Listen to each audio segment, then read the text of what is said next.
గురువుగారు సాధారణంగా మనం ఎవరికైనా మన ఇంటికొచ్చినా కానీ, మనం ఏదైనా పండుగలు చేసుకున్నా గానీ, కొత్త బట్టలు పెడుతూ ఉంటాం.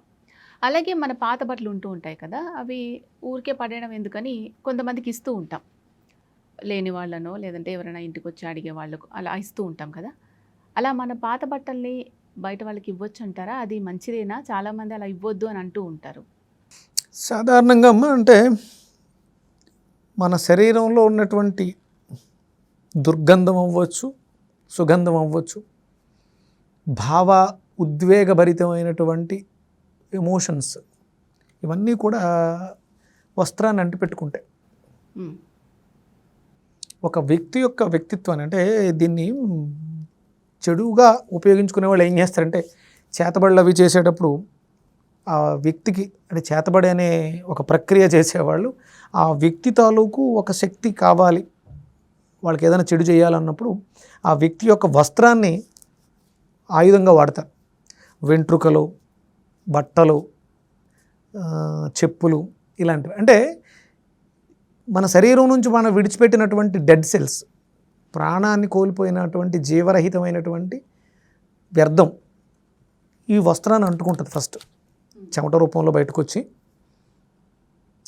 అలాగా అవతల వ్యక్తికి వెళ్ళినప్పుడు ఇవి వాళ్ళతో ఇంటరాక్ట్ అయ్యే అవకాశం ఉంటుంది. అయితే వాళ్ళకి దాని ఎఫెక్ట్ ఉండొచ్చు హ్మ్. మన దగ్గర నుంచి తీసుకున్నప్పుడు. ఇప్పుడు నాకు ఒక స్కిన్ అంటువ్యాధి ఉందమ్మా, నా బట్టలు ఎవరికో ఇచ్చా, స్కిన్కి సంబంధించిన అంటువ్యాధి అవతల వాళ్ళకి వెళుతుంది కదా, అవును. అంతే లాజిక్. అంటే ఇలా మరి ఇవ్వకపోతే ఏం చేయాలి, ఏమవ్వాలి అంటే దానికి శాస్త్రం ఏం చెప్పిందంటే శుభ్రంగా బాగా 2-3 సార్లు వాష్ చేసి అవతల వాళ్ళకి ఇవ్వడం. చాలామంది ఏం చేస్తారంటే నాకు పనికిరానంతగా వాడేసి పూర్తిగా చిరిగిపోయేదాకా ఇంకో దాని షేపులు అవి మారిపోయి అరిగిపోయి అప్పుడు ఇస్తారు. హ్మ్. దానివల్ల అవతల వాడికి ఉపయోగం ఏమి ఉండదు.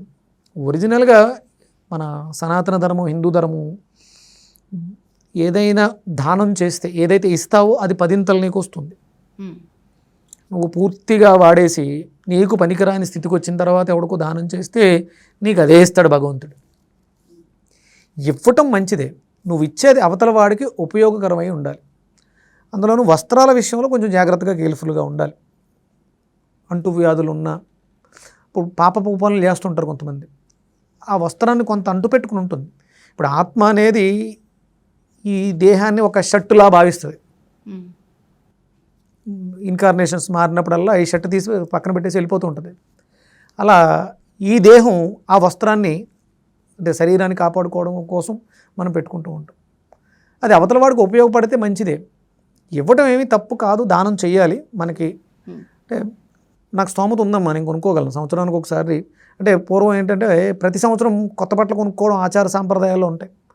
సంవత్సరం కొనుక్కుంటూ వెళ్తే ఇల్లంతా బట్టలు పెరిగిపోతుంటాయి. చాలామందికి ఇవ్వడం ఇష్టం ఉండదు, అట్లా శుభ్రంగా ఇల్లంతా పేరుస్తుంటారు.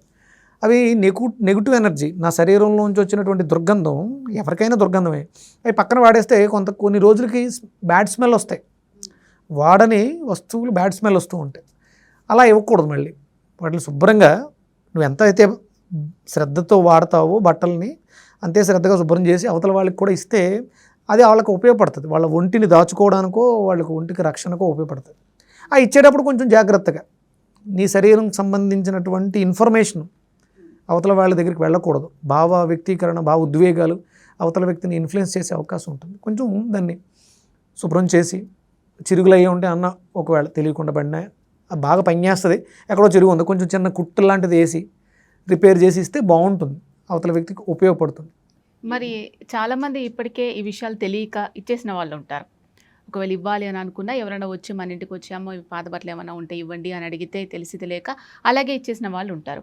మరి ఇప్పుడు ఏమన్నా మాకు నష్టం జరుగుతుందా, ఇంకేదైనా అపరాధం తగులుతుందా, ఇట్లా ఏమన్నా అవుతుందా అని భయపడుతున్నారు. ఆల్రెడీ అవన్నీ జరిగిపోయి ఉంటాయి, మనం చేసేసాం, అవన్నీ జరిగిపోయి ఉంటాయి. చెడు జరగాల్సింది జరిగిపోయింది. ఇవాళ చూసాం, ఎప్పుడో 10 రోజుల క్రితం ఇచ్చాం, 10 రోజుల క్రితమే అది జరగాలని వచ్చిన డ్యామేజ్ జరిగిపోయింది. దాని గురించి ఇంకా అయిపోయింది, దాని గురించి ఎప్పుడు భయపడకూడదు. చేసేసాం, ఇక నుంచి జాగ్రత్త పడదాం. తెలియకుండా పొరపాట్లు చేస్తాం. అవతల వాడు పట్టుకెళ్ళి నిన్ను పాడు చేద్దాం అనుకున్నా, నీ వస్త్రాలు పట్టుకెళ్ళేదో దాని మీద దాంతో ఏదో చేసేద్దాం అనుకుని ఏమీ చేయలేరు. ఎందుకంటే చూసేవాడు ఒకడు ఉంటాడు, పరమాత్మ, ఆయన చూసుకుంటూ ఉంటాడు. ఇక మీద చేసేటప్పుడు కొంచెం శ్రద్ధతో భక్తితో చేయండి, నిర్లక్ష్యంగా కాకుండా. మనకి ఇన్నోసెన్స్ ఇగ్నోరెన్స్ అనే రెండు ఉంటాయి. ఇన్నోసెన్స్తో చేస్తే పొరపాటు ఇబ్బంది ఏమి ఉండదు, ఇగ్నోరెన్స్తో చేస్తేనే పొరపాటు వస్తుంది. కొంచెం జాగ్రత్తగా చేసుకుంటే మంచిది. ఓకే. సో ఆల్రెడీ ఉన్న బట్టల్ని ఇవ్వాలి అని అనుకుంటే ఏ విధంగా ఇవ్వాలి, వీళ్ళకి ఇవ్వాలి అని కూడా ఏమైనా ఉంటుందా? ఉంటుందమ్మా, అది అవసరం, నీడ్. నువ్వు ఇస్తే అవతల వ్యక్తికి ఒళ్ళు కప్పబడుతుంది, లేకపోతే చలి నుంచి తప్పించుకోగలుగుతాడు.